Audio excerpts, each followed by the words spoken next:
back. Feedback is one of the most powerful tools for your professional growth, yet many people shy away from it.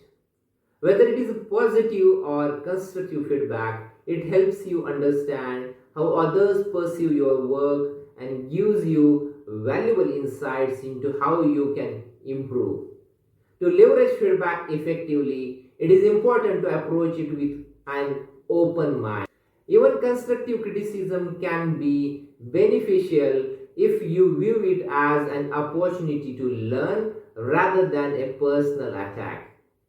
Instead of becoming a defensive, ask for specific examples and think about how you can apply these feedbacks to your future work. Additionally, be proactive in seeking feedback. Don't wait for performance reviews to roll around. Ask your colleagues and supervisors for their inputs on regular basis.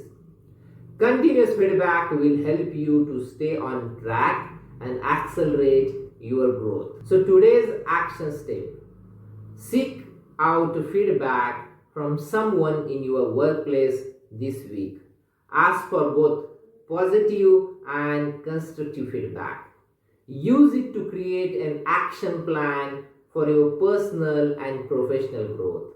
So let us recap. Feedback is a powerful tool for your growth. Embrace it, ask for it, and use it to improve continuously. Please do not forget to subscribe for more insights on career building strategies. Happy learning. This is Mandar Kulkarni signing out for now until we see once again.